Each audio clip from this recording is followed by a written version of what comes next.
Hello and welcome to TargetNet. This is Richa and I'm your educator for UGC NET.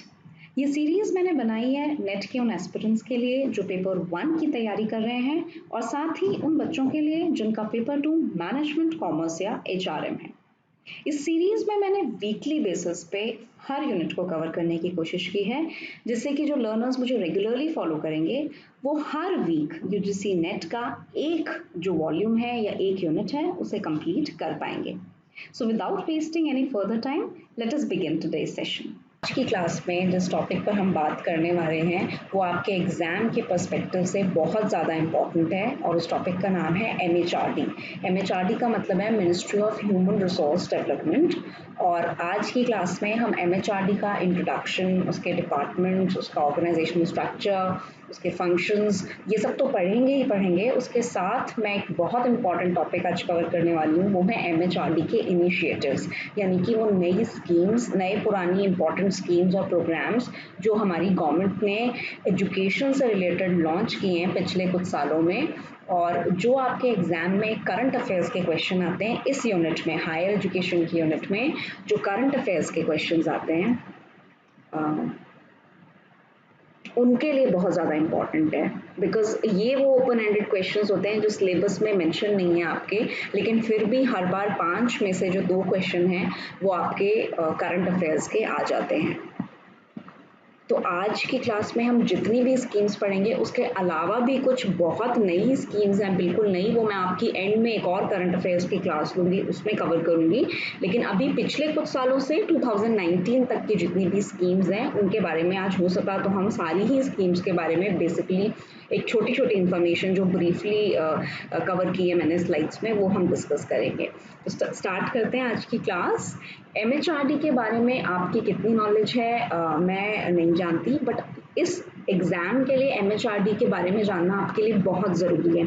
यानी कि अगर मैं कहूँ कि आगे आने वाले 3 या 5 महीने जब भी एग्ज़ाम कंडक्ट होता है तब तक MHRD क्या है, कैसे फंक्शन करती है, उसकी साइट पे क्या नई चीज़ें आ रही हैं या फिर कौन से मिनिस्टर हैं हमारे MHRD के और वो क्या क्या इनिशिएटिव्स ले रहे हैं, क्या प्रोग्राम स्टार्ट करा रहे हैं, इन सब के एक बेसिक इन्फॉर्मेशन आपको होनी चाहिए। बिकॉज आप एक कॉम्पिटिटिव एग्जाम के लिए प्रिपेयर कर रहे हैं, ना कि आप स्कूल या कॉलेजेस में होने वाले ऐसे एग्जाम के लिए प्रिपेयर कर रहे हैं जिसका सिलेबस मेंशन्ड होता है। एक प्रिस्क्राइब्ड सिलेबस होता है, उसी पैटर्न में आप पढ़ते हो और एग्जाम देते हो और कुछ सेलेक्टिव पोर्शन को पढ़ के जाने से भी मार्क्स गेन कर लेते हो। यहाँ पर क्या है, सिलेबस प्रिस्क्राइब्ड है लेकिन फिर भी नेचर ऑफ क्वेश्चंस जो हैं वो अनप्रेडिक्टेबल होते हैं। तो ये वो करंट अफेयर्स के क्वेश्चंस हैं जो आपके लिए इंपॉर्टेंट होते हैं और जो वो आपको 1 या 2 नंबर, जो कि बहुत ज़्यादा मैटर करता है ऐसे एग्जाम्स में, वो एक्स्ट्रा दे सकते हैं। तो ध्यान से देखिएगा आज की क्लास। स्टार्ट करते हैं आज का टॉपिक। MHRD के इंट्रोडक्शन के बारे में सबसे इम्पॉर्टेंट बात जिस पे एक क्वेश्चन बन सकता है और अगर नहीं भी बनता है तो आपको पता होना चाहिए कि जो पहले एजुकेशन से रिलेटेड जितने भी मैटर थे हमारी कंट्री में वो ये मिनिस्ट्री हैंडल करती थी, जिसको MOE कहा जाता था, मिनिस्ट्री ऑफ एजुकेशन। एंड ये मिनिस्ट्री 25 सितंबर 1985 को डिफंक कर दी गई, डिसॉल्व कर दी गई। किस मिनिस्ट्री में? MHRD में। यानी कि जो MHRD का इस्टेब्लिशमेंट का ईयर है, अगर एक स्ट्रेट फॉरवर्ड क्वेश्चन आता है तो वो क्या होगा? 26 सितंबर 1985। और अगर वो पूछता है इससे पहले कौन सी वो मिनिस्ट्री थी जो इससे रिलेटेड कामों को देखती थी, तो वो आपका जवाब होना चाहिए मिनिस्ट्री ऑफ एजुकेशन। पहली इंपॉर्टेंट बात। दूसरी बात, बहुत सारे बच्चे ये नहीं जानते होंगे कि MHRD जो मिनिस्ट्री है, ह्यूमन रिसोर्स डेवलपमेंट हम बोलते हैं, ये क्या करती है। तो अगर मैं एक नटशेल में बात करूं, बहुत ही सिंप्लीफाइड वे में आपको बताऊं, तो MHRD हमारी कंट्री की वो मिनिस्ट्री है जो एजुकेशन से रिलेटेड, जो भी एजुकेशन का हमारा स्ट्रक्चर है उससे रिलेटेड जितनी भी प्लानिंग का काम है वो देखती है और जितना भी पॉलिसी मेकिंग का काम है वो ये मिनिस्ट्री देखती है। अब इसमें वो बहुत सारी चीज़ें आ जाती हैं जो हम आगे आने वाली क्लासेस में पढ़ेंगे और आज भी काफ़ी चीज़ों पे बात करेंगे, बट मोटे तौर पे MHRD वो मिनिस्ट्री है जो हमारी कंट्री में एजुकेशन सेक्टर से जुड़ी हुई सारी पॉलिसी मेकिंग और प्लानिंग का काम करती है, पहली चीज़। दूसरी चीज़ जो इम्पॉर्टेंट है वो ये देखिए क्या है, it is responsible for development of human resource in India. ये बात मैं पहले भी आपको कई क्लासेस में बता चुकी हूँ कि एक सक्सेसफुल नेशन के लिए बहुत ज़्यादा ज़रूरी है तो जो उसका ह्यूमन रिसोर्स है यानी कि जो वहाँ के लोग हैं उनको स्किल्ड किया जाए। अगर आप इकोनॉमी में या फिर वर्ल्ड फोरम में या टेक्नोलॉजी में या किसी भी लेवल पे एक्सेल करना चाहते हैं, इंटरनेशनल लेवल पे खुद को कॉम्पीट करना चाहते हैं, अपना प्लेस होल्ड करना चाहते हैं, तो आपका जो ह्यूमन रिसोर्स है यानी कि जो आपके लोग हैं वो क्या होने चाहिए, स्किल्ड। और वो स्किल्ड कब होंगे, जब वो एजुकेटेड होंगे, जब आप उन्हें ऐसी एजुकेशन प्रोवाइड करेंगे जिससे कि कॉम्पिटेंट जो लोग हैं वो निकलेंगे बाहर और फिर वो नेशनल इकोनॉमी में या नेशनल डेवलपमेंट में कंट्रीब्यूट करेंगे, तब जाके हमारा देश सक्सेसफुल होगा। तो ये सारी ही चीज़ें लिंक्ड हैं एक दूसरे के साथ और इन सबको करने में एक बहुत बड़ा रोल जो निभाती है वो हमारी मिनिस्ट्री है MHRD की।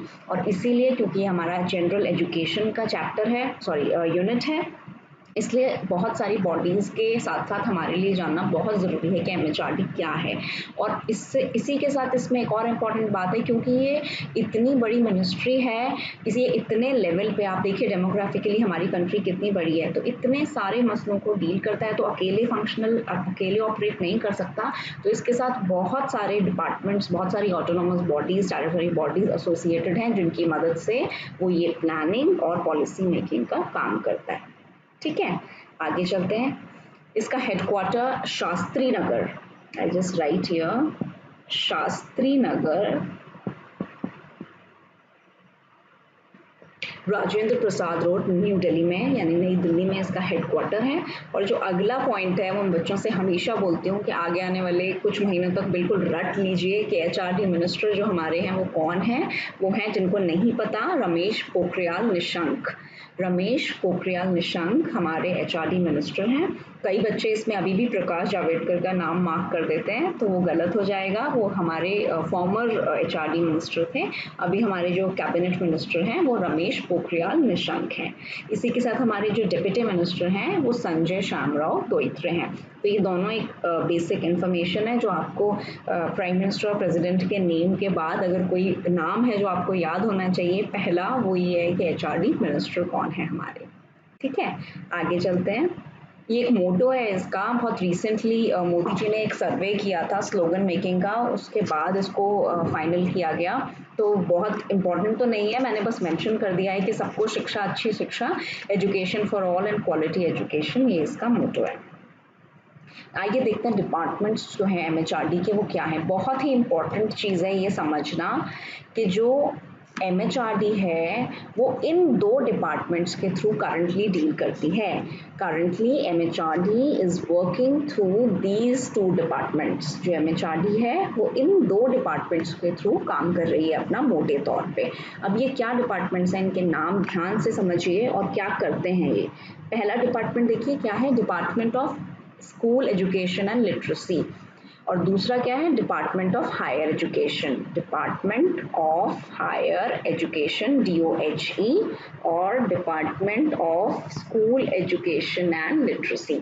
इन दो डिपार्टमेंट्स के थ्रू हमारी जो ये मिनिस्ट्री है ये काम करती है। अब ये एजुकेशन को समझ लीजिए दो भागों में बाइफरकेट कर दिया है इन्होंने लुक आफ्टर करने के लिए। जो पहला पोर्शन है स्कूल एजुकेशन का, वो देखिए क्या दिख रहा है, स्कूल से जुड़े हुए सारे मैटर, फिर वो प्राइमरी एजुकेशन हो, सेकेंडरी हो, हायर सेकेंडरी हो। और जो इम्पोर्टेंट पॉइंट है, जो क्वेश्चन आपसे पूछ सकता है कि जो अडल्ट एजुकेशन है वो दोनों डिपार्टमेंट्स में से किसका पार्ट है, तो अगर तुक्का लगाएंगे तो हायर एजुकेशन के नाम पर आप अडल्ट एजुकेशन को इधर ले जाएंगे और आपका आंसर हो जाएगा रॉन्ग। तो जितने भी अडल्ट एजुकेशन के प्रोग्राम्स हैं वो कौन देखता है, स्कूल एजुकेशन एंड लिटरेसी वाला डिपार्टमेंट ही देखता है। और हायर एजुकेशन का मतलब क्या हुआ, वो सारे मसले जो यूनिवर्सिटीज से जुड़े हुए हैं, फिर वो प्रोफेशनल इंस्टीट्यूट्स हैं, मैनेजमेंट के इंस्टीट्यूट्स हैं, मेडिकल इंस्टीट्यूट्स हैं, फार्मेसी के इंस्टीट्यूट हैं, आर्किटेक्चर के इंस्टीट्यूट्स हैं, या फिर जितने भी इशूज स्कॉलरशिप से जुड़े हुए हैं, फंडिंग से जुड़े हुए मसले हैं, उन सारे मसलों को जो डिपार्टमेंट देखता है वो है हायर एजुकेशन का डिपार्टमेंट। तो इन दो डिपार्टमेंट्स के थ्रू ये मिनिस्ट्री वर्क करती है, एक स्कूल वाला और एक हायर एजुकेशन वाला। इतना ही जानना आपके लिए ज़रूरी है। आगे देखते हैं जी। ऑब्जेक्टिव्स वेरी इंपॉर्टेंट, इसमें मैंने कुछ ऑब्जेक्टिव्स लिखे हैं और इसके अलावा भी कुछ और ऑब्जेक्टिव्स हैं, वो भी मैं आपको नोट करवाऊंगी। पहले इसको समझते हैं। पहला ऑब्जेक्टिव देखिए जो बहुत इंपॉर्टेंट बात है आपके लिए, वो क्या लिखी है, to expand the higher education sector in all modes of delivery to increase the GER in higher education by 30%। नई एजुकेशन पॉलिसी की बात करेंगे तो 50% तक की भी बात बोल रहा है 2025 तक। अब ये बहुत ही लंबा चौड़ा सा जो पॉइंट है, इसका सीधी भाषा में जो मतलब है वो बात करते हैं। सबसे पहले देखिए इसमें एक वर्ड यूज हुआ है, ग्रॉस एनरोलमेंट रेशो। इसकी फुल फॉर्म लिख लीजिए जिन बच्चों को नहीं पता, it is gross enrolment ratio, GER ratio, sorry ratio. Gross enrolment ratio एक बहुत ही इंपॉर्टेंट टर्म है आपके लिए हायर एजुकेशन को लेके। इसको सिंपली समझने की कोशिश करते हैं। बेटा ग्रॉस एनरोलमेंट रेशो का मतलब होता है ऐसा रेशो, ऐसा स्टैटिस्टिकल मेजर जो कि ये बताए कि किसी भी कंट्री में जो 18 टू 23 एज ग्रुप वाले बच्चे हैं, यानी कि जो बड़े बच्चे हैं, यानी कि कितने स्टूडेंट्स हैं जो हायर एजुकेशन के प्रोग्राम्स में एनरोल होते हैं, हायर एजुकेशन के प्रोग्राम में एनरोल होते हैं, या फिर मैं बोलूँ स्कूल एजुकेशन खत्म करके यूजी पीजी यूनिवर्सिटी प्रोग्राम्स में एनरोल करते हैं। इससे क्या पता चलेगा, इससे ये पता चलेगा ना कि कौन से कितने लोग एजुकेटेड ज़्यादा हैं। बिकॉज अगर आप स्कूल एजुकेशन तक की अपनी पढ़ाई खत्म कर देंगे तो फिर आप कैसे आगे बढ़ के कुछ और कर पाएंगे। यानी कि जिस देश में ज़्यादा से ज़्यादा लोग हायर एजुकेशन के जो प्रोग्राम्स होते हैं, अंडर ग्रेजुएट, पोस्ट ग्रेजुएट और यूनिवर्सिटी लेवल जो प्रोग्राम होते हैं, उनमें एनरोल होते हैं, यानी कि एनरोल का मतलब उसमें एडमिशन लेते हैं, वो उस कंट्री का GER रेशो होता है। और वो एक बहुत ही इंपॉर्टेंट टर्म है अगर आप उसके एजुकेशन सेक्टर की बात कर रहे हैं तो किसी भी कंट्री में GER जो रेशो है वो किसी एक फॉर्मूले के थ्रू कैलकुलेट किया जाता है, वो आपके लिए इम्पॉर्टेंट नहीं है। बट किसी भी कंट्री का GER रेशो बढ़ाना उस कंट्री के एजुकेशन सेक्टर को फ्लरिश करने की निशानी होता है। तो जितना ज़्यादा GER रेशो होगा, यानी कि जितने ज़्यादा युवा जो लोग हैं, जो यूथ स्टूडेंट्स हैं, यंग जनरेशन है, वो हायर एजुकेशन के प्रोग्राम्स में एनरोल करेगी, तो उसके वो बात उतना ही अच्छा रिफ्लेक्ट करेगी वहाँ के एजुकेशन सेक्टर को लेके। हाँ, ये बात अलग है कि जो ये एनरोलमेंट है ये कहीं से भी क्वालिटी को रिफ्लेक्ट नहीं करता है। It does not reflect the quality of higher education programs. That is why, for your information, there is one more data that is important from exam point of view, is that India has a very high gross enrollment ratio, which is something like 26.3%. It was last year, it was 26.3%. अभी थोड़ा सा change हो गया होगा, ऊपर नीचे होता रहता है। तो जो हमारा ग्रॉस एनरोलमेंट रेशो है वो बहुत ज़्यादा है और थर्ड पोजीशन है, almost we are at the third position immediately after China and USA। तो इसका मतलब ये हुआ सीधा कि USA फर्स्ट नंबर पे है GER रेशो को लेकर, देन कम्स चाइना, और जो इंडिया है वो थर्ड पोजीशन पे है GER रेशो में, जो कि ऑलमोस्ट 26.3% है। और जितने भी गवर्नमेंट के प्रोग्राम्स हैं, अब इस ऑब्जेक्टिव पे आ जाते हैं जिसके लिए कहानी सुनाई गई आपको, कि जो MHRD हमारी मिनिस्ट्री है उसका काम ये है कि वो सारे ही तरीकों के मदद से, फिर वो चाहे स्कॉलरशिप्स हों, चाहे नए प्रोग्राम्स हों, चाहे कोलैबोरेशंस हों, या अच्छी फैकल्टीज़ का रिक्रूटमेंट हो, या ऐसी बहुत सारी चीज़ें जो आप अभी आगे पढ़ेंगे कि एजुकेशन सेक्टर में ऐसी चीज़ों को बढ़ाया जाए जिससे जो हमारी कंट्री है उसका GER रेशो क्या हो जाए। पहले 30% था 2025 तक, अभी क्या है 50% की भी नई एजुकेशन पॉलिसी में बात हुई है, तो वो अभी के लिए हम एक बार छोड़ देते हैं ये परसेंटेज, लेकिन हाँ उसको बढ़ाया जाए। ये किसका ऑब्जेक्टिव है, हमारी मिनिस्ट्री का, MHRD का, पहली चीज़। अगला ऑब्जेक्टिव देखते हैं।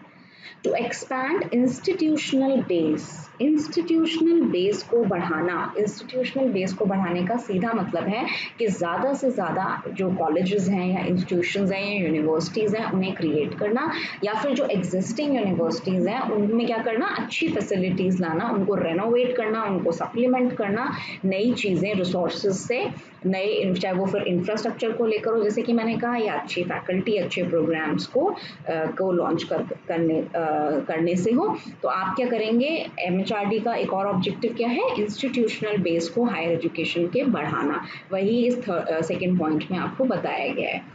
और थर्ड ऑब्जेक्टिव देखते हैं क्या है, empowered to grant deemed university status to educational institutions on the advice of UGC. UGC क्या है, अभी हमने वो नहीं पढ़ा है, मोस्ट प्रॉब्ली नेक्स्ट लेक्चर में हम पढ़ेंगे, बट फिर भी जनरली हम बात करें तो UGC is the university grants commission. ये हमारी भारत की एक ऐसी बॉडी है, ऑटोनॉमस बॉडी है, जो यूनिवर्सिटीज़ और इंस्टीट्यूशंस को फंडिंग का काम करती है। जो मेजर इसका काम है वो फंडिंग का काम है। तो एमएचआरडी का एक और जो इम्पोर्टेंट क्वेश्चन बनता है यहाँ से, वो आपके थर्ड ऑब्जेक्टिव को लेकर है कि ये यूजीसी की एडवाइस से, एमएचआरडी यूजीसी की एडवाइस से कुछ चुनी हुई यूनिवर्सिटीज या इंस्टीट्यूशंस को डीम्ड का स्टेटस प्रोवाइड करती है। अब डीम्ड यूनिवर्सिटी क्या होती है डिटेल में हम आगे पढ़ेंगे, अभी के लिए जो बच्चे नहीं जानते उनके लिए इतना जानना काफ़ी है कि डीम्ड यूनिवर्सिटी का स्टेटस उन यूनिवर्सिटीज़ या इंस्टीट्यूशंस को दिया जाता है जो हाई परफॉर्मिंग इंस्टीट्यूट्स होते हैं, मतलब कि एकेडमिक्स को लेकर, रिसर्च को लेकर बहुत अच्छा परफॉर्म कर रहे होते हैं, और उनको यूजीसी की सलाह पर एमएचआरडी डीम्ड यूनिवर्सिटी का स्टेटस देता है, मतलब कि उनको एक तरह की ऑटोनॉमी प्रोवाइड करता है कि ये वो प्रेस्टिजियस हाई परफॉर्मिंग इंस्टीट्यूट है जिन्हें हम डीम्ड का स्टेटस दे रहे हैं, और अब आपके पास वो सारी ऑटोनॉमी है जिसके बेसिस पे आप अपने प्रोग्राम्स रन कर सकते हैं, आप अपनी फैकल्टी अपॉइंट कर सकते हैं, आप अपने करिकुलम में चेंज कर सकते हैं, यहाँ तक कि आप अपनी डिग्रीज भी दे सकते हैं। तो इस तरह के जो यूनिवर्सिटीज़ होती हैं उनको डीम्ड यूनिवर्सिटी कहा जाता है। तो डीम्ड यूनिवर्सिटी का स्टेटस देने का काम भी एमएचआरडी का है, किसकी सलाह पे, यूजीसी। फॉर एग्जाम्पल कई बच्चों के मन में उत्सुकता हो रही होगी, तो डीम्ड यूनिवर्सिटीज़ बहुत सारी हैं इंडिया में, जैसे कि आपकी मणिपाल यूनिवर्सिटी हो गई, ये डीम्ड यूनिवर्सिटी है एक, और इसके अलावा अमृता यूनिवर्सिटी जो है वो भी डीम्ड यूनिवर्सिटी है। बहुत सारी यूनिवर्सिटीज़ हैं, हम डिटेल पे पढ़ेंगे इनको आगे, बट अभी के लिए ये तीन ऑब्जेक्टिव्स आपके लिए जानना ज़रूरी है। इसके अलावा एमएचआरडी का एक और ऑब्जेक्टिव इम्पॉर्टेंट है, वो है formulation of national education policies, जो मैंने आपको कल पढ़ाई थी, आपको याद है, हमने एनपीईज पढ़ी थी 68, 86 की, और प्लान ऑफ एक्शन पढ़ा था 1992 का। तो नेशनल एजुकेशन पॉलिसी को फ्रेम करने का काम भी किसका होता है, एमएचआरडी का होता है। तो ये भी एक इसका ऑब्जेक्टिव है, क्या करना, national education policy on education जो है एनपीईज, उन्हें फॉर्मुलेट करना, ये भी इसका एक ऑब्जेक्टिव है। इसके अलावा एजुकेशन की एक्सेस को बढ़ाना, यानी कि हर जगह तक एजुकेशन को पहुंचाना जो होता है, ये भी इसका एक ब्रॉड ऑब्जेक्टिव हम बोल सकते हैं। ठीक है, जीई, इससे पहले कि मैं आगे की स्लाइड पे जाऊं, एक और टर्म है जो आपको पता होनी चाहिए, जेंडर पैरिटी इंडेक्स। बहुत ज़्यादा पूछा तो कभी नहीं है, लेकिन फिर भी जैसे जीईआर एजुकेशन में इम्पॉर्टेंट है, वैसे जीपीआई है। जीईआर का मतलब था वो ज़्यादा से ज़्यादा बच्चे जो एनरोल हो रहे हैं हायर एजुकेशन के प्रोग्राम में। जेंडर पैरिटी इंडेक्स क्या है, ये एक बोलूँ मैं एक तरह से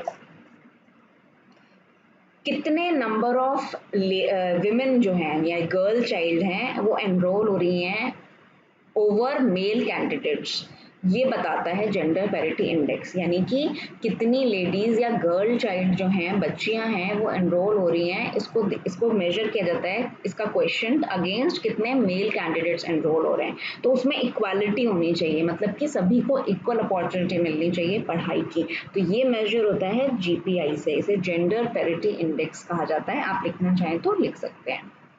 आगे बढ़ते हैं, ये देखिए इसका ऑर्गेनाइजेशनल स्ट्रक्चर, डिपार्टमेंट्स में आपको बता चुकी हूँ। इसके अलावा इसके 8 ब्यूरोज हैं जिसके थ्रू ये फंक्शन करता है, और 100 से भी ज़्यादा ऑटोनॉमस ऑर्गेनाइजेशंस हैं, जो आप आगे वाली स्लाइड्स में आप उनमें से कुछ देखेंगे, जिसकी मदद से ये एजुकेशन के सेक्टर में काम करता है। अब आप काम करने का लेवल देख सकते हैं, स्कूल, जितने भी स्कूल्स इंडिया में, जितने भी इंस्टीट्यूशंस हैं, प्राइवेट, पब्लिक, और जितने भी प्रोफेशनल कॉलेजेस हैं, मेडिकल कॉलेजेस हैं, आर्किटेक्चर, फार्मेसी, ये सारे, हर, और इतनी यूनिवर्सिटीज़ हैं, इन सबके कामों को देखने के लिए, इनके करिकुलम को डिज़ाइन करने के लिए, इनकी टेक्स्ट बुक छपवाने के लिए, इनमें एनरोल कराने के लिए, इनमें एंट्रेंस एग्जाम कंडक्ट कराने के लिए, इतने मल्टीपल लेवल के कामों को अकेला एक मिनिस्ट्री हैंडल नहीं कर सकती। तो इसीलिए इसके पास 100 से अधिक ऐसे ऑटोनॉमस ऑर्गेनाइजेशन हैं जिनकी मदद से ये मिनिस्ट्री ये काम करती है। इसमें जो पहली कैटेगरी है ये आपके लिए इसलिए इम्पॉर्टेंट है कि आपको बस पता होना चाहिए। कई बार वो ऐसे पूछ सकता है कि आप इसमें से बताइए कि कौन से इसका पार्ट है या नहीं है, तो ये देखने के लिए आपको एक बार पता होना चाहिए। देखिए, पहली कैटेगरी है, इसके under university and higher education की जो है उसमें माइनॉरिटी एजुकेशन की बात भी है। तो कौन कौन सी बॉडीज इसके अंदर इस हेडिंग के अंदर काम करती हैं, उनका नाम आपके लिए इम्पॉर्टेंट है, एक बार देख लेते हैं। यूजीसी, जो हम कई बार बात कर चुके हैं, ये एमएचआरडी के अंडर फंक्शन करती है। इसके अलावा ये 5 और काउंसिल्स हैं सेंट्रल यूनिवर्सिटीज़ के साथ, इनको देखिए, ये इंपॉर्टेंट है, कई बार इनकी फुल फॉर्म या किस जगह पे है यही पूछ लेता है। तो देखो, यूजीसी आपको मैं बता चुकी हूँ, दिल्ली में है। इसके अलावा आईसीएसएसआर एक बहुत इंपॉर्टेंट इंस्टीट्यूट है, Indian council of social sciences and research, जो कि अगेन दिल्ली में ही लोकेटेड है, और सोशल साइंसेस से रिलेटेड जितनी भी चीज़ें हैं उनको डील करता है। ICHR, Indian council of historical research, again Delhi में है। Indian council of philosophical research, ये भी दिल्ली में है। सेंट्रल यूनिवर्सिटीज़, आप आगे के टॉपिक हमारा एक सिलेबस में है सेंट्रल यूनिवर्सिटीज़ का, उसमें आप पढ़ेंगे हमारे देश में ऑलमोस्ट अभी 51 सेंट्रल यूनिवर्सिटीज़ हैं, एकदम लेटेस्ट अगर मैं ऐड कर लूँ उसमें, और उन सबके नाम स्टेट वाइज आपके सिलेबस में है। तो जब सेंट्रल यूनिवर्सिटीज़ हम पढ़ेंगे तो उनको याद करेंगे, देखेंगे, उनको समझेंगे। अभी के लिए कि सेंट्रल यूनिवर्सिटीज़ भी इसके अंडर आती हैं। और लास्ट देखिए क्या है, Indian institute of advance studies, IIAS, जो कि शिमला में है। कहाँ पर है? शिमला में। तो ये जो इंस्टीट्यूट्स हैं इनकी फुल फॉर्म्स, ये कहाँ पे लोकेटेड है, कई बार वो मैच दी फॉलोइंग के क्वेश्चन में आपको दे देता है, तो आपको ये पता होना चाहिए, पहला क्वेश्चन। और दूसरा ये कि ये मिनिस्ट्री ऑफ ह्यूमन रिसोर्स के अंडर, ये यूनिवर्सिटी एंड हायर एजुकेशन का जो ब्यूरो है उसके अंडर ये चीज़ें, ये वाले इंस्टीट्यूट्स आते हैं। यहाँ इतना ही जानना ज़रूरी है। दूसरी हेडिंग देखते हैं, हाँ, इसमें एक और डिपार्टमेंट है ERDO का, education research and development organisation, इसकी भी फुल फॉर्म आपको पता होनी चाहिए। दूसरा देखिए क्या हेडिंग है, टेक्निकल एजुकेशन। अब टेक्निकल एजुकेशन से रिलेटेड वो कौन कौन सी ऑर्गेनाइजेशन है जो काम कर रही हैं, इन सब के बारे में, इन सब की फुल फॉर्म आपको ज़रूर पता होनी चाहिए। सारा फैक्चुअल डेटा है, इसमें कुछ भी समझाने वाला नहीं है, लेकिन नाम ज़रूर आप देख लीजिए एक बार। All India council of technical education, जितने भी टेक्निकल इंजीनियरिंग प्रोग्राम्स हैं और जो हमारी IIITs होती हैं वो सब इसके अंडर आएंगी। आप देखिए, ये देखिए आ गई IIITs, ये IIT नहीं है, ये IIITs हैं। कहाँ कहाँ पर हैं ये, 5 लोकेशन मैंने दी हुई हैं इसकी। इसके अलावा जितने हमारी IITs हैं वो भी टेक्निकल एजुकेशन में आती हैं। इसके अलावा हमारे IISc जो इंस्टीट्यूट्स हैं वो भी इसके अंदर आते हैं। फिर उसके अलावा देखो IIMs लिखे हुए हैं मैंने 20, वो भी इसके अंडर। फिर इसके अलावा NITs, national institute of technologies 31। उसके अलावा 4 रीजनल बोर्ड ऑफ अप्रेंटिसशिप हैं जो प्रैक्टिकल ट्रेनिंग प्रोवाइड करते हैं, वो भी इसके अंडर आते हैं। और 3 स्कूल्स जो प्लानिंग ऑफ आर्किटेक्चर के हैं। तो ये सारे ही इंस्टीट्यूट्स टेक्निकल एजुकेशन का जो डिपार्टमेंट है उसके अंडर आते हैं और मदद करते हैं MHRD को एजुकेशन से रिलेटेड मामलों में। एडमिनिस्ट्रेशन एंड लैंग्वेजेस, ये इंपॉर्टेंट है, इसमें बहुत सारे इंस्टीट्यूट्स हैं, एक बार उन सबके नाम देख लेते हैं। राष्ट्रीय संस्कृत संस्थान, राष्ट्रीय संस्कृत विद्यापीठ, केंद्रीय हिंदी संस्थान, English and foreign language university, national council of promotion for Urdu language, देखो जो इंपॉर्टेंट है मैं मार्क कर रही हूँ, national council for promotion of Sindhi language, Indira Gandhi national open university, IGNOU is important,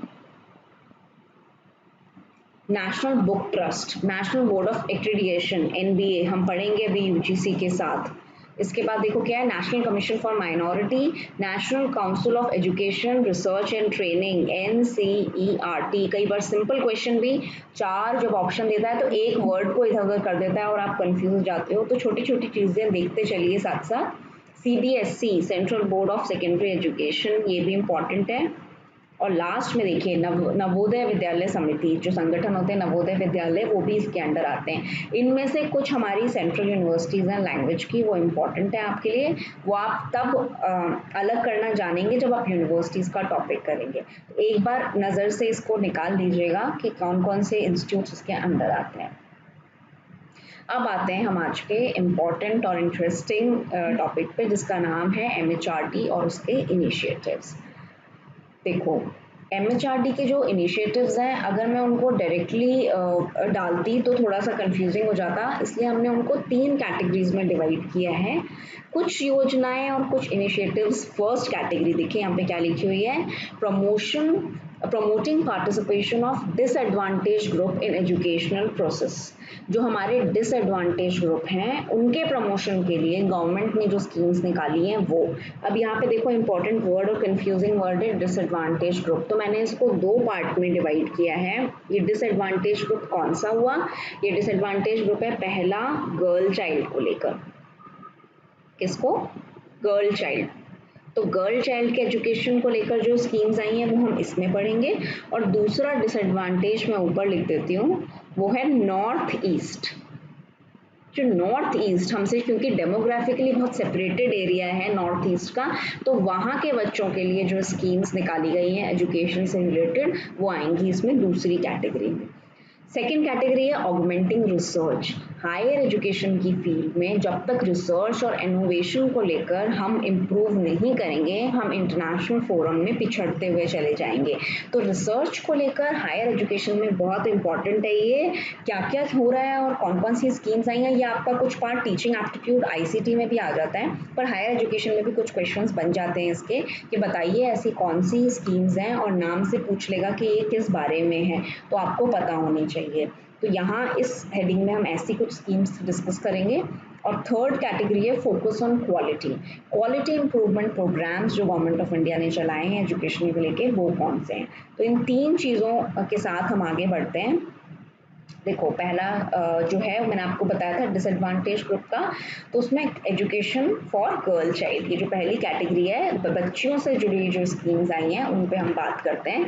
सबसे पहले सबने सुना होगा कहीं ना कहीं बेटी बचाओ बेटी पढ़ाओ अभियान। इस अभियान के बारे में देखते हैं क्या लिखा हुआ है। ये इनिशिएटिव था, जॉइंट इनिशिएटिव, देखो 3 मिनिस्ट्रीज का था, इंपॉर्टेंट है। MHRD की तो ये सारी ही होंगी क्योंकि हम MHRD का पढ़ रहे हैं। उसके साथ है women and child development WOCD plus ministry of health and family welfare, ministry of health and family welfare और MHRD। इन तीनों का जॉइंट इनिशिएटिव है कौन सी योजना, बेटी बचाओ बेटी पढ़ाओ अभियान, जो प्राइम मिनिस्टर मोदी ने लॉन्च की थी 2015 में। पहली चीज। दूसरी, इसकी ब्रांड एम्बेसडर कौन है, साक्षी मलिक। आप सबको मालूम है साक्षी मलिक कौन है, जिनको नहीं मालूम है उनके लिए होमवर्क है। तो साक्षी मलिक जो है वो इसकी ब्रांड एम्बेसडर हैं।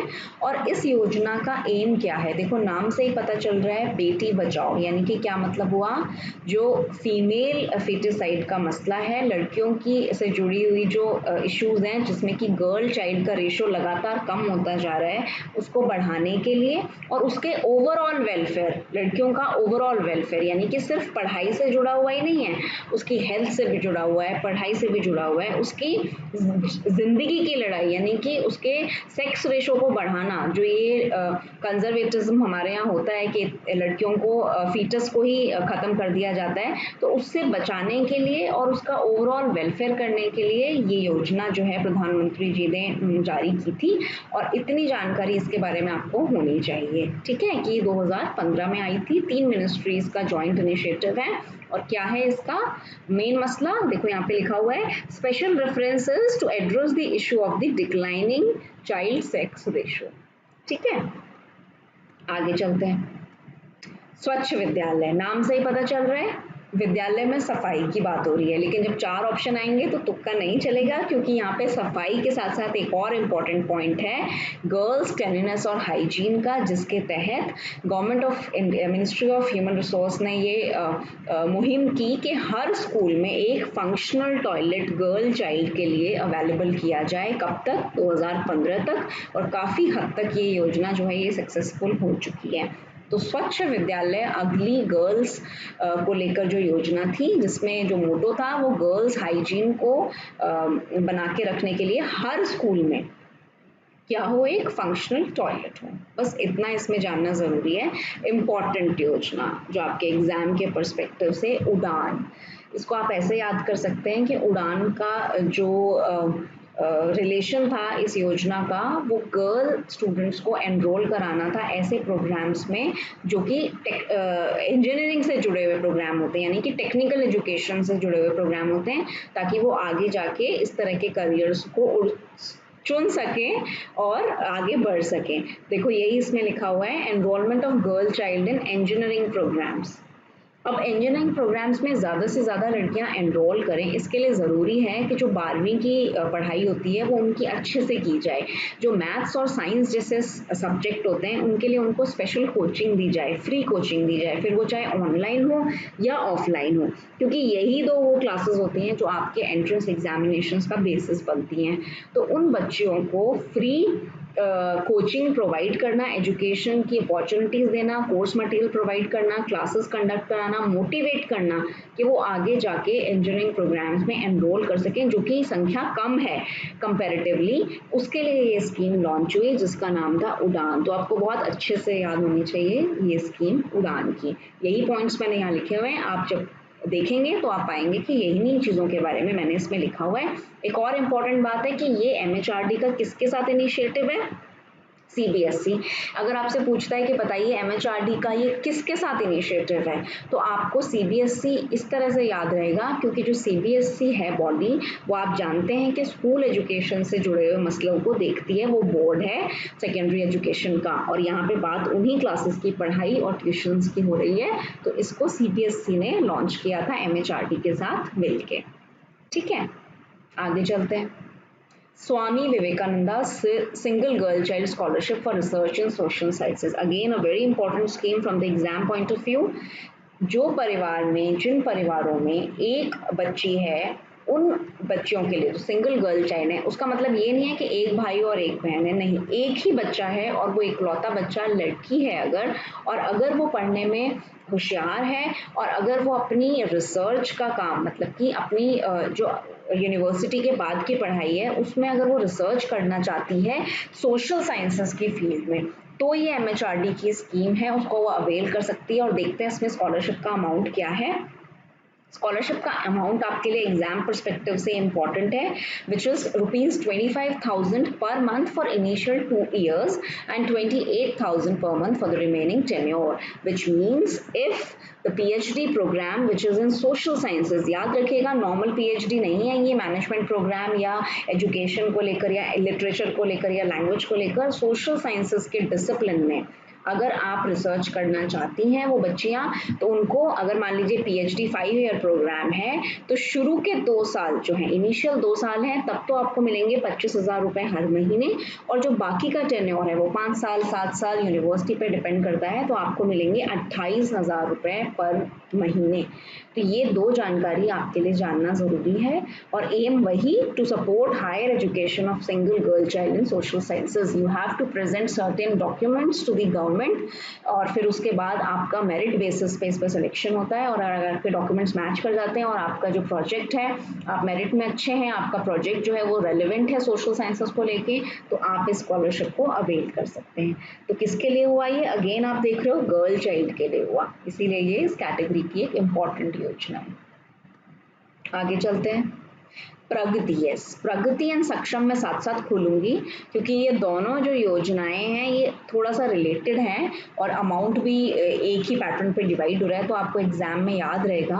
प्रगति देखो क्या लिखा हुआ है, वही लड़कियों की टेक्निकल एजुकेशन के एनकरेजमेंट के लिए जो है स्कॉलरशिप है वो दी गई है, और अमाउंट देखिए क्या है, 30,000 और actual fee which ever is less, let me right this for you, which ever is less, मतलब कि आपकी जो टेक्निकल प्रोग्राम है, अगर आपने उसमें एनरोल हो गए हैं, आपने कंपटीशन क्लियर कर लिया है एंड आप ये स्कॉलरशिप अवेल करना चाहते हैं, तो अगर उस प्रोग्राम की जो फीस है वो 30,000 है या कोई और फीस है, मान लीजिए 28,000 है, जो भी कम हो, विच एवर इज लेस, तो वो आप क्या हो जाएगी, आपको सरकार पे करेगी और आप उसको अवेल कर सकते हैं। और इम्प्लीमेंट इसे देखिए किसने किया है, टेक्निकल बॉडी जो देखती है हमारी AICTE, all India council of technical education जो है, क्योंकि ये टेक्निकल एजुकेशन से रिलेटेड स्कॉलरशिप है तो इसको इम्प्लीमेंट किया है AICTE ने, और इसके अंतर्गत 4000 स्कॉलरशिप पर ईयर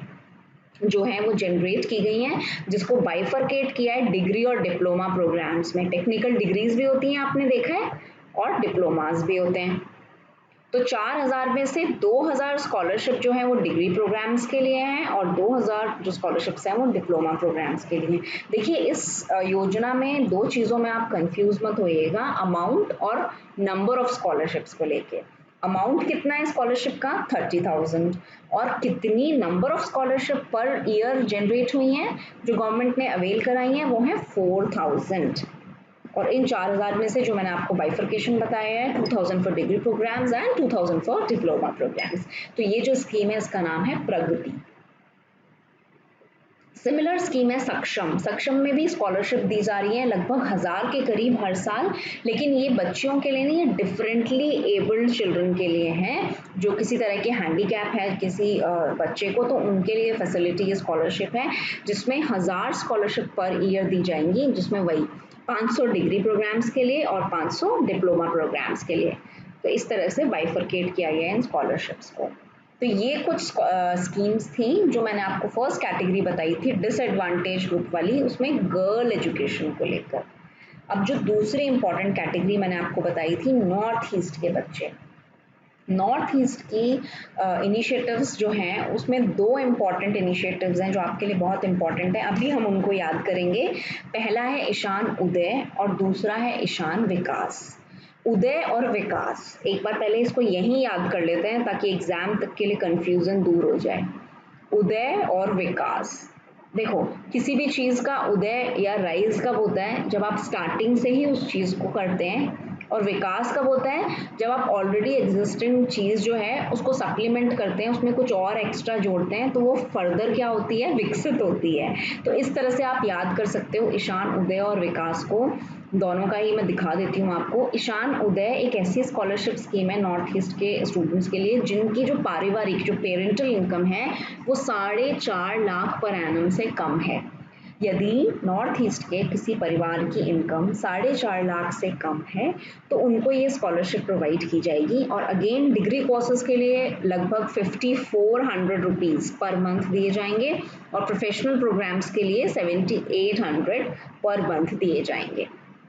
तो यहाँ क्या हो रहा है, उदय यानी कि उन्हें अपॉर्चुनिटी दी जा रही है कि वो आप अगर टेक्निकल प्रोग्राम्स या प्रोफेशनल प्रोग्राम्स में एनरोल हो रहे हैं अपनी पढ़ाई के बेसिस पे, और अगर आपकी घर की हालत जो है फाइनेंशियली सही नहीं है तो सरकार आपकी मदद कर रही है। वहीं विकास में देखिए क्या कर रहे हैं, this is a very again both these schemes are very important. Ishan Vikas में क्या कर रहे हो आप, पहली इंपॉर्टेंट बात that it is being coordinated by IIT Guwahati. IIT Guwahati का इनिशिएटिव है और इसमें क्या होता है, नॉर्थ ईस्ट के जो अच्छे ब्रिलियंट बच्चे हैं, सेलेक्टेड बच्चे हैं कुछ स्कूलों के, उनको उनकी छुट्टियों में क्या किया जाता है, उनको सेलेक्ट करके कुछ बच्चों को और उन्हें बुलाया जाता है नॉर्थ इंडिया में IITs, NITs और Indian institute of science Bangalore है या अदर इंस्टीट्यूशंस जो हैं उनमें उनको बुलाया जाता है और वहाँ आकर उन्हें मोटिवेट किया जाता है, उनको एक्सपोज किया जाता है वहाँ होने वाले प्रोग्राम्स कैसे रन होते हैं, कैसे इन सारे इंस्टीट्यूट्स में, ताकि आगे चलकर वो इन्हीं इंस्टीट्यूट्स की में साइंस टेक्नोलॉजी जैसे प्रोग्राम्स में एडमिशन लेने के लिए मोटिवेट हों, पढ़ाई करें। बिकॉज यू सी अच्छे बच्चों को तो आप ला ही रहे हो, लेकिन अगर आपको एक्सपोजर नहीं है तो उन्हें पता नहीं है कि कौन से इंस्टीट्यूट्स हैं, कैसे उनमें प्रोग्राम्स रन होते हैं, क्या उनका एडमिशन प्रोसीजर है, तो उनको एक तरह से एक ओवरव्यू देने के लिए उनको एक तरह का प्लेटफॉर्म दिया जाता है कि वो छुट्टियों में आते हैं, विजिट करते हैं अपनी फैकल्टी के साथ and then in return they get motivated to pursue various courses in these institutes by either clearing their examinations, वहाँ के एंट्रेंस एग्जाम क्लियर करके या फिर मेरिट बेसिस पे जैसे भी। तो जो ये योजना है ये है ईशान विकास, दोनों ही योजना नॉर्थ ईस्ट के बच्चों के लिए है। आई होप आपको भी ये अच्छे से क्लियर हो गया होगा। आगे चलते हैं। सेकंड, कैटेगरी जो मैंने बनाई थी, ऑगमेंटिंग रिसर्च, रिसर्च की जो फील्ड है हायर एजुकेशन में उसको बढ़ाने के लिए कौन कौन से स्कीम्स या इनिशिएटिव्स लॉन्च हुए हैं उनके बारे में हम इस सेगमेंट में पढ़ेंगे। तो पहला देखो क्या है, क्वालिटी इंप्रूवमेंट प्रोग्राम। सबसे पहला जो क्वेश्चन है वो यहाँ पे जो और स्कीम से इसको अलग करता है कि जो क्वालिटी इंप्रूवमेंट प्रोग्राम है रिसर्च को लेकर, ये स्टूडेंट्स को लेकर नहीं है, ये स्टूडेंट्स को लेके नहीं है, ये फैकल्टीज को लेकर है। देखते हैं क्या है ये programme. It is a program conducted by Government of India to promote research among, can you see, eligible teachers। जो AICTE approved institutions जो हैं उनमें जो अच्छे टीचर्स पढ़ा रहे हैं, अगर वो PhD करना चाहते हैं बहुत अच्छे इंस्टीट्यूट से, तो जो ये प्रोग्राम है ये उनको मदद करने के लिए है। तो ये डिफरेंस आपको पता होना चाहिए कि ये अच्छी कॉम्पिटेंट फैकल्टीज जो आगे चल के PhD करना चाहती हैं उनको फैसिलिटेट करने के लिए ये प्रोग्राम है। दूसरा बहुत इंपॉर्टेंट प्रोग्राम उन्नत भारत अभियान, क्वेश्चन आ भी चुका है और इसके सेकेंड वर्जन पे भी क्वेश्चन आ चुके हैं। उन्नत भारत अभियान बेटा वो स्कीम है जो कि इंडिया के जो अच्छी एकेडमिक इंस्टीट्यूट्स हैं यानी कि जो IITs हैं, वो हमारा जो रूरल सेक्टर है वहां से किन्हीं 5 विलेजेस को, याद रखिएगा ये शायद नोट्स में नहीं लिखा हुआ है, 5 विलेजेस को अडॉप्ट करती है।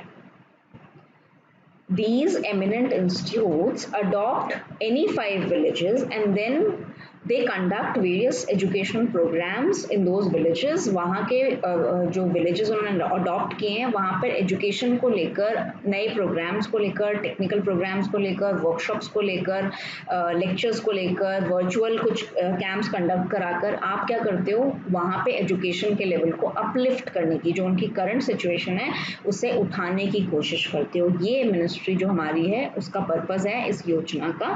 देखो क्या कह रहा है, it's an initiative of IIT Delhi launched by MHRD in 2014। It is for higher education institution which will participate in the developmental activities in rural areas. And एक और इम्पॉर्टेंट क्वेश्चन जो बनता है, इसका जो सेकेंड वर्जन था after the successful version, the first version when it was very popular and successfully conducted, second edition came in 2018। year becomes important। पहला वाला 2014 में आया था, दूसरा वाला 2018 में आया था और उन्नत भारत अभियान 2.0 के नाम से आया था। तो अगर ऑप्शन में बोलता है कि उन्नत भारत अभियान का सेकेंड एडिशन जो है उसका नाम क्या है और उन्नत भारत अभियान ऐसे 1 2 3 4 आगे कुछ भी लगा देता है, तो आपको पता होना चाहिए कि 2.0 है उसका सेकेंड एडिशन। और यहाँ पे करेंगे क्या, वही IITs अडॉप्ट करेंगे एनी 5 विलेजेस और फिर वहाँ पे जाके डेवलपमेंटल एक्टिविटीज कराएंगे एजुकेशन से, हायर एजुकेशन से रिलेटेड।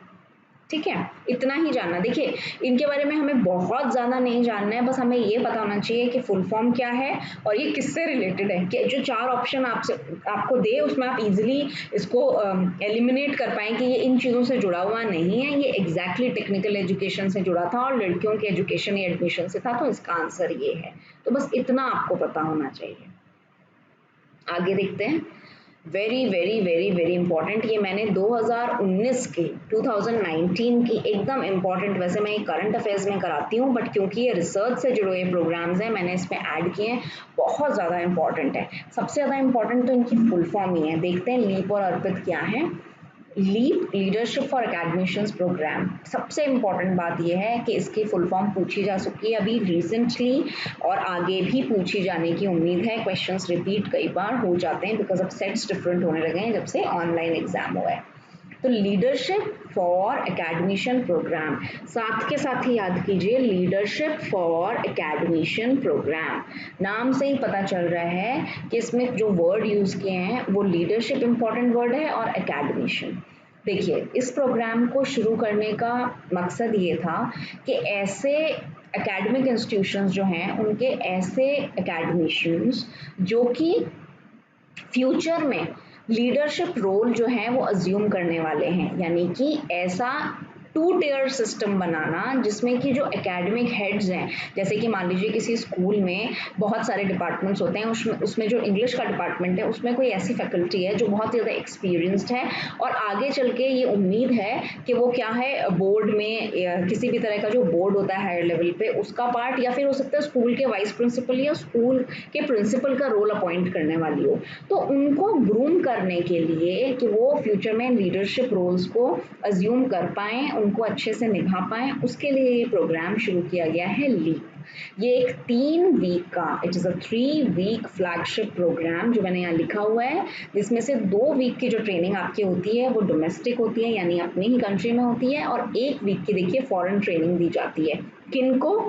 वो ऐसे एकेडमिशियंस को जो फ्यूचर में लीडरशिप रोल अज्यूम करने वाले हैं, और इस पर्पस इसके लिए 100 फॉरेन यूनिवर्सिटीज़ और 15 इंडियन यूनिवर्सिटीज़ को चूज़ किया गया है इस प्रोग्राम को कंडक्ट कराने के लिए। क्योंकि आप डोमेस्टिक ट्रेनिंग करा रहे हो तो आप यहाँ पे कहीं यूनिवर्सिटीज़ में भेजोगे, और अगर आप बाहर ट्रेनिंग करा रहे हो तो आप बाहर की फॉरेन यूनिवर्सिटीज़ में भेजोगे। तो इतनी डिटेल में आपको नहीं जाना, हालांकि इसमें बहुत सारी यूनिवर्सिटीज़ आती हैं बट उनके नाम और वो कौन कौन सी हैं इस तरह के क्वेश्चन यूजीसी नहीं पूछेगा।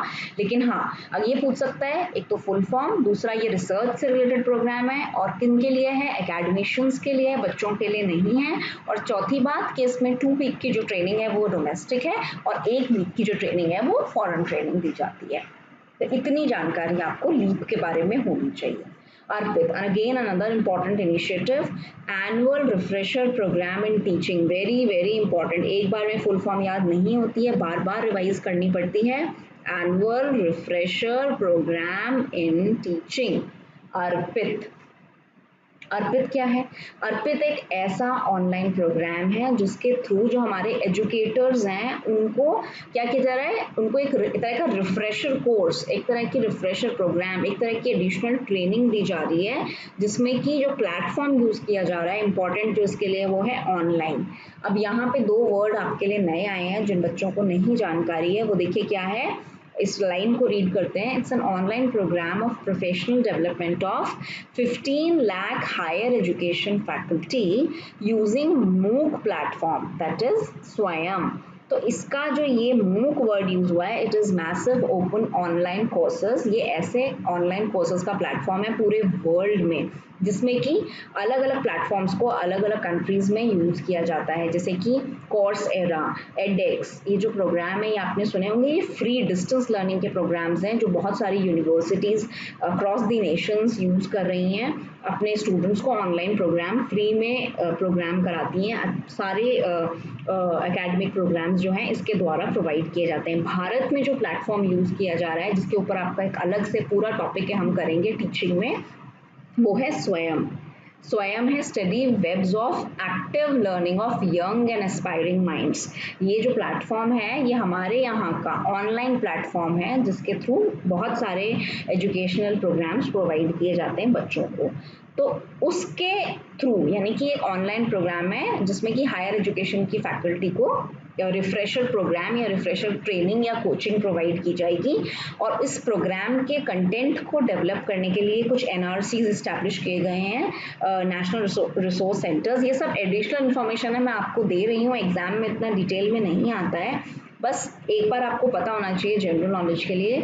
और इसी में एक और पॉइंट देखिए लिखा हुआ है, it's a 40-hour module and has certification for future use. It means if you are lucky enough to get yourself enrolled in this programme ARPIT, तो आपको एक ऐसा सर्टिफिकेट भी मिलता है जो ये इंश्योर करता है कि आगे जाके आप अपने करियर में प्रोफाइल में उसको ऐड कर सकते हैं कि आपने ये प्रोग्राम किया हुआ है, और इस तरह से आप इन चीज़ों को में क्वालिफाइड हैं, इन चीज़ों को लेकर आप अपने साथ वाले लोगों से आगे हैं। तो ये मिनिस्ट्री ऑफ एचआरडी के 2 नए इनिशिएटिव हैं रिसर्च को लेके। 2 और हैं जो अगली स्लाइड में, ये भी बिल्कुल करंट हैं 2019 के, स्पार्क एंड इम्प्रेस। दोनों पे ही बहुत बहुत इंपॉर्टेंट है, 1-2 क्वेश्चन आ चुके हैं इसी बार और अभी भी आना मोस्ट लाइकली आ सकते हैं। सिंपल क्वेश्चन आएंगे, लेकिन आपको पता होना चाहिए कि एक तो इसकी फुल फॉर्म क्या है और ये रिसर्च से रिलेटेड है। पहली चीज़ देखिए, स्पार्क की full form, scheme for promotion of academic and research collaboration. Promotion की बात हो रही है एकेडमिक्स की, पढ़ाई से जुड़े हुए प्रमोशन की बात हो रही है। और कैसे हो रहा है वो प्रमोशन? कुछ रिसर्च को लेकर कोलैबोरेशन है। तो देखिए नाम से ही पता चल रहा है कि जो रिसर्च को लेकर ब्रेन ड्रेन की प्रॉब्लम हमारी कंट्री में बहुत ज़्यादा है। ब्रेन ड्रेन, ब्रेन ड्रेन आपने ज़्यादातर वर्ड एम्प्लॉयमेंट को लेकर सुना होगा कि जो अच्छे कॉम्पिटेंट लोग होते हैं वो भारत से बाहर जाके काम करना पसंद करते हैं, क्योंकि उनको लगता है कि यहाँ पे उतनी अपॉर्चुनिटी नहीं है, उतना प्रोफेशनलिज्म या फिनेंशियली उतना पैसा नहीं है जितना हम डिज़र्व करते हैं। तो जो अच्छे लोग होते हैं वो माइग्रेट कर जाते हैं, यहाँ से चले जाते हैं दूसरी कंट्रीज़ में। इस कंटेक्स्ट में ब्रेन ड्रेन का मतलब ये है कि जो अच्छे बच्चे हैं, जो क्रीम ऑफ द स्टूडेंट्स हैं, जो रिसर्च परस्यू करना चाहते हैं अपनी अपनी रिस्पेक्टिव फील्ड्स में, उन्हें ऐसा लगता है कि भारत में उतना अच्छा इंफ्रास्ट्रक्चर या उतनी रिसर्च फैसिलिटीज़ अवेलेबल नहीं है, तो हमें क्या करनी चाहिए, फॉरेन के इंस्टीट्यूशंस और यूनिवर्सिटीज़ में रिसर्च करनी चाहिए। तो उस प्रॉब्लम को एड्रेस करने के लिए ये नई स्कीम आई है, स्पार्क। स्पार्क जगाना होता है ना, तो स्पार्क की ये जो आई है स्कीम, ये देखिए क्या है, it's a portal to promote research and innovation which is implemented by IIT Kharagpur. एक और इम्पॉर्टेंट टर्म आपके लिए, and it's a research collaboration between Indian universities and leading foreign universities। बाहर की अच्छी university of Pennsylvania, university of Singapore, इसके अलावा university of Oxford, Harvard, Stanford, इन सबको का कोलैबोरेशन किया गया है इंडियन यूनिवर्सिटीज़ के साथ। It's a very high profile scheme. देखिए 4018 करोड़ का प्रोजेक्ट है। इसीलिए जो टॉप इंस्टीट्यूट्स हैं एनआईआरएफ रैंकिंग में, हमारे भारत के टॉप 100 इंस्टीट्यूट्स। एनआईआरएफ रैंकिंग क्या है, कई बच्चे यहाँ पर पूछ रहे होंगे। तो एनआईआरएफ आपका एक और इम्पॉर्टेंट टॉपिक है जो मैं किसी क्लास में डिस्कस करूंगी। It is national institutional ranking framework है। ये एक तरह का रैंकिंग फ्रेमवर्क है भारत का, जो कि ये डिसाइड करता है कि कौन से इंस्टीट्यूट किस कैटेगरी में नंबर 1, 2, 3, 4, 5, 10 चल रहे हैं। तो ये एक तरह की आपको रैंकिंग देता है इंस्टीट्यूट्स को। वो है हमारी एनआईआरएफ रैंकिंग। और इंटरनेशनली जो रैंकिंग पॉपुलर है वो क्यूएस रैंकिंग और टाइम्स रैंकिंग है। तो इन दोनों ही रैंकिंग, यानी कि जो टॉप अच्छे इंस्टीट्यूट्स हैं वही जो चल रहे हैं पिछले 1 साल में, 2 साल में, 5 साल में, वही इस तरह के प्रोग्राम के लिए अप्लाई कर सकते हैं। और इस प्रोग्राम का मोटिव क्या है, रिसर्च कोलैबोरेशन करना। इसमें एक और चीज़ थी कि इस तरह की टीम्स बनाई जाती हैं। रिसर्च कोलैबोरेशन अब कैसे होगी, तो रिसर्च कोलैबोरेशन ऐसे होगी कि इस तरह की टीम बनाई जाएगी जिसमें कि 2 फैकल्टीज़ इंडिया की होंगी, 2 अब्रॉड की होंगी, 2 बच्चे यहाँ के होंगे, 2 स्टूडेंट्स अब्रॉड के होंगे। और इन सबको, इनके प्रोजेक्ट को जॉइंटली इम्प्लीमेंट कराया जाएगा इंडिया में, जिससे कि क्या हो, आपस में एक दूसरे का वो क्या बोलते हैं, एक्सपीरियंस शेयर कर सकें, एक दूसरे का एक्सपोजर हो, और जो फैसिलिटीज़ हैं वो भी शेयर्ड हों। और जो जो बाहर जाके रिसर्च करना चाहते हैं बच्चे, वो उसी एटमॉस्फेयर को यहाँ पर यूज़ कर पाएँ। उसके लिए ये जो स्कीम है, ये स्पार्क स्कीम आई है। इतना इसके बारे में जानकारी काफ़ी है। अगली देखिए, इम्प्रेस, इम्पैक्टफुल पॉलिसी रिसर्च इन social sciences. Impactful policy research इन सोशल साइंसेज 2-3 बार आप पढ़ेंगे तब आपको नाम याद होगा। It is a scheme which is monitored by ICSSR, which I mentioned is Indian Council of Social Sciences and Research. This council is located in Delhi and it deals with all the matters pertaining to social sciences. तो क्योंकि ये social sciences से जुड़ा हुआ scheme है, तो उसको monitor कर रहा है ICSSR। और इसमें भी अगेन बहुत ही हैवी प्रोजेक्ट है ये भी। इसमें भी गवर्नमेंट ऑफ इंडिया ने बहुत सा अच्छा खासा पैसा दिया है उन प्रोजेक्ट्स को लेकर जो कि सोशल साइंसेज के लिए रेलेवेंट हैं। जैसे कि कोई स्टेट एंड डेमोक्रेसी के प्रोजेक्ट्स अच्छे हैं, rural transformation, urban transformation, social media, societal issues जो हैं, इन सारी चीज़ों से जुड़े हुए मसलों को लेकर अगर रेलेवेंट प्रोजेक्ट्स कोई करना चाहेगा तो उनको कौन देगी, गवर्नमेंट ऑफ इंडिया जो है ऑलमोस्ट 25 करोड़ पर प्रोजेक्ट जो है मिलने के जो है वो आसार हैं। तो ये भी बहुत अच्छी स्कीम है जो अभी 2019 में आई है। तो ये थी कुछ स्कीम्स ऑगमेंटिंग रिसर्च के अंडर। और ये हमारी थर्ड और लास्ट कैटेगरी स्कीम्स की फोकस ऑन क्वालिटी, क्वालिटी से जुड़े हुए प्रोग्राम्स जो इंट्रोड्यूस किए गए हैं, देखते हैं इनको। पहला है पढ़े भारत बड़े भारत, सबने एडवर्टाइजमेंट्स में देखा होगा। प्राइमरी के जो छोटे बच्चे हैं, सर्व शिक्षा अभियान का ये पार्ट है कि सबको शिक्षा मिले, उसमें जो प्राइमरी वाले बच्चे हैं उनको फोकस करके ये प्रोग्राम लॉन्च हुआ था 2014 में, देखिए लिखा हुआ है। और फोकस क्या था कि जो छोटे बच्चे हैं उनको एक लेवल तक हर बच्चे को बेसिक मैथमेटिक्स और इंग्लिश लिखना और बोलना या हिंदी लिखना और बोलना ये आना ही आना चाहिए। इसके लिए ये प्रोग्राम लॉन्च हुआ था पढ़े भारत और बड़े भारत, स्कूल एजुकेशन से रिलेटेड है। नेशनल ई लाइब्रेरी, ये एक ऐसा जॉइंट पोर्टल है जहां पर अच्छे जो एमिनेंट इंस्टीट्यूट्स हैं, सेंट्रल यूनिवर्सिटीज़ हैं, वो अपने डेटा को इकट्ठे जॉइंटली अवेलेबल कराती हैं जो लोग पढ़ना चाहते हैं उनके लिए। देखिए क्या लिखा हुआ है, became operational in 2015 and it's an online portal that provide access to knowledge by ensuring the quality content from central universities and other premier education institutions. जो और अच्छे एजुकेशन इंस्टीट्यूशन हैं वो और सेंट्रल यूनिवर्सिटीज़ मिलकर इस लाइब्रेरी को load करती है कंटेंट से, और डिजिटल फॉर्मेट में आपको अवेल कर सकते हैं। आप कोई भी डिसिप्लिन की पढ़ाई, कोई भी किताब, कोई भी ऑथर जो है अगर आप रेफर करना चाहते हैं तो इस पोर्टल के थ्रू आप कर सकते हैं, और इसी वजह से ये एक बन जाता है क्वालिटी इंश्योर कराने वाला प्रोग्राम। ठीक है, आगे चलते हैं। स्वयं एंड मूक, इसके बारे में बहुत ज़्यादा यहाँ डिस्कस नहीं कर रही हूँ बिकॉज ये टीचिंग में डिस्कस होगा, बट जितना अब तक हमने बात की आप समझ गए होंगे कि ये भी वो ऑनलाइन प्लेटफॉर्म्स हैं जिनके थ्रू आपको एजुकेशन जो है वो क्वालिटी कंटेंट प्रोवाइड किया जाता है फ्री ऑफ कॉस्ट।